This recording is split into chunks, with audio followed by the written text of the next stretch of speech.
Sin Red. María y Susana te proponen escuchar otras miradas de los temas que te interesan. Todos los miércoles de 18 a 19 horas. Estamos Sin Red para sostener tu atención por Signos FM.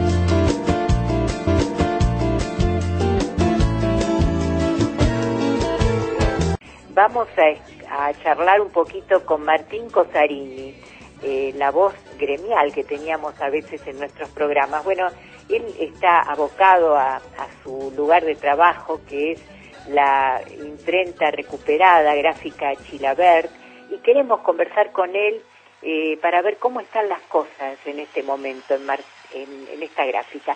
¿Qué tal, Martín? ¿Me escuchás? Te habla Susana de Sin Red. Hola, ¿qué tal? Sí, Susana, te escucho, buenas tardes. La verdad que no estamos en el mejor momento como para charlar un poquito acerca de las fuentes de trabajo y bueno, y ni hablar del futuro. La imprenta Chilavert es una fábrica recuperada, una de las primeras.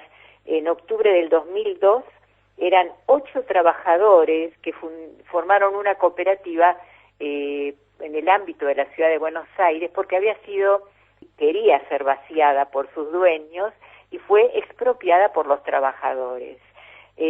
Vos estás allí desde el 2004 más o menos, ¿no, Martín?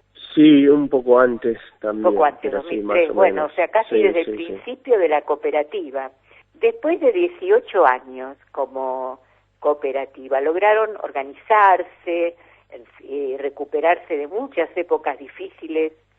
Hoy, ante esta situación crítica, por un lado por la pandemia y por el otro por las consecuencias económicas, ¿cómo se están organizando?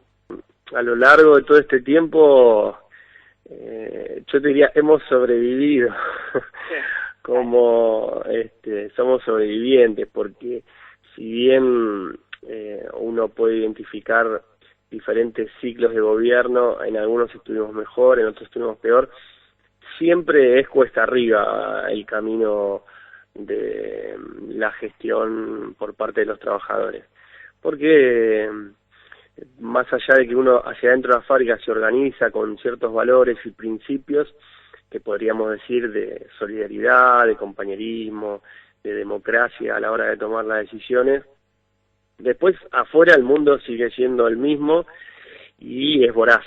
Entonces siempre nos ha costado mucho acceder al crédito, siempre nos ha costado mucho poder competir con otras fábricas que están organizadas, digamos, dentro de la lógica capitalista. Bueno, entonces siempre cuesta arriba.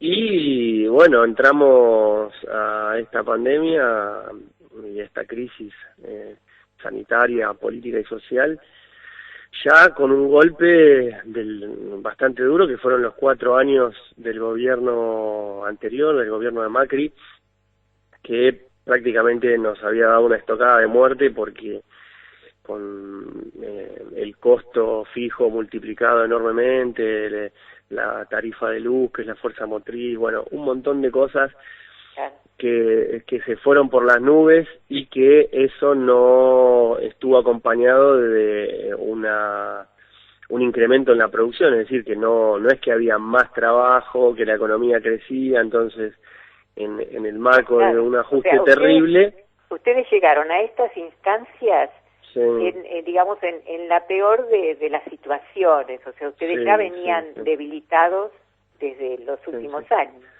Sí, supongo yo como la gran mayoría de la gente que venía, o sea, cambió el gobierno y había una ilusión y un decir, bueno, a ver ahora, y pum, pasó esto, claro, que decime, paralizó la economía. ¿Están trabajando en este momento? ¿Se pueden turnar en la fábrica o directamente está todo parado?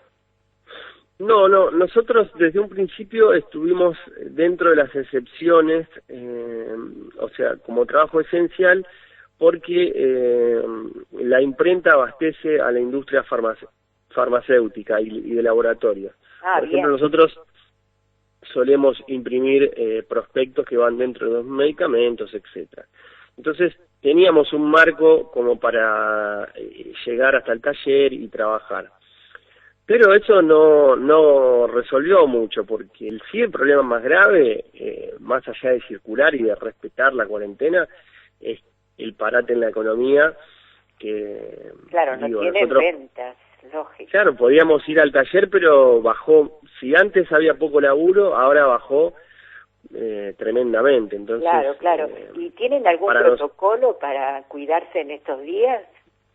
Sí, nosotros discutimos obviamente hacia el interior, entre los compañeros y las compañeras, hoy al taller solo si era fundamental y necesario, es decir, si entraba un trabajo, no ir al taller, digamos, a cumplir horario para estar ahí sin una tarea concreta, entonces reducir en algún sentido la circulación, y después discutimos que los compañeros o compañeras que tuviesen más de 60 años o que tuviesen algún problema extra dentro del grupo de riesgo no fuesen a laburar. Entonces, claro, hacíamos equipos de 2 o 3 personas, preferentemente los más jóvenes y los que estamos más cerca del taller, para ir a sacar el trabajo cuando había un trabajo puntual.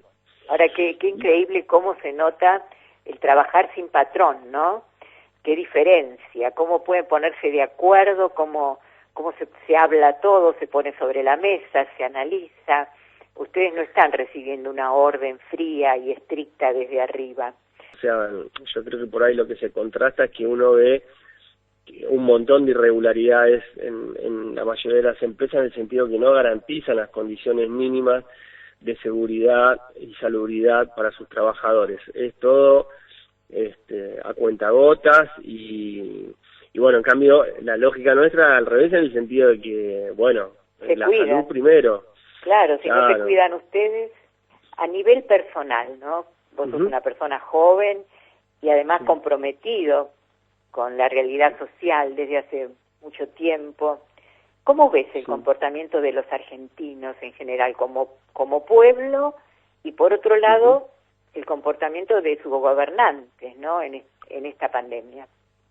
Es una situación excepcional que no vivió nadie, ni gobernantes, ni ciudadanos, es algo nuevo para todo el mundo. Con lo cual, partimos de eso, ¿no? Es algo totalmente nuevo.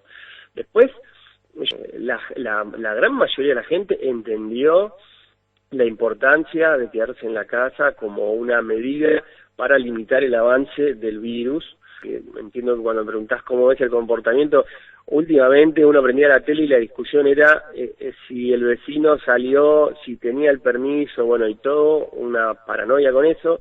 Sí. Desde mi punto de vista, si uno ve incluso los números de los detenidos o los demorados por ese tipo de situaciones, es un porcentaje ínfimo si uno piensa que somos 44 millones de argentinos que estábamos guardados. Entonces yo creo que la gente lo acató. Después, obvio, en todo grupo social siempre tenés gente que hace cualquiera, o casualidad, muchos de esos que hacían cualquiera es gente que, digamos, que tiene una realidad económica que le permite justamente, por ejemplo, irse a una segunda casa, irse a un lugar, a pasar la cuarentena casi como una vacación. Entonces, los casos más indignantes los que vi tenían que ver con esa cuestión, digamos, ¿no? Claro. Sí. ¿Ustedes obtienen, por último, para cerrar, algún beneficio, algún crédito, alguna ayuda del Estado? No, ahora puntualmente no surgió nada, es todo muy lento, es todo con muchos peros, entonces hasta el día de hoy no tenemos ninguna ayuda concreta para el sector, ni mucho menos, lo cual es un gran problema, ¿no? Porque por otro lado nosotros vemos que el gobierno sí ha puesto grandes cantidades de dinero para subsidiar a las grandes empresas, ¿no? Sea vía completar el salario de sus trabajadores, etcétera, etcétera. Bueno, pero para el escalafón más bajo cuesta eso, ¿no? Todavía sí. Bueno, ojalá lo logren y que sea pronto, porque esto va a durar un tiempo. Sí. Y después vamos a ver cómo quedamos, ¿no es cierto? Sí, Así que bueno, Martín, una vez más te agradecemos muchísimo que hayas estado en nuestro programa. Bueno, gracias por el llamado, un abrazo y que sigan bien. Gracias, igualmente. Bueno, era Martín Cosarini, trabajador y representante gremial de la imprenta Chilavert.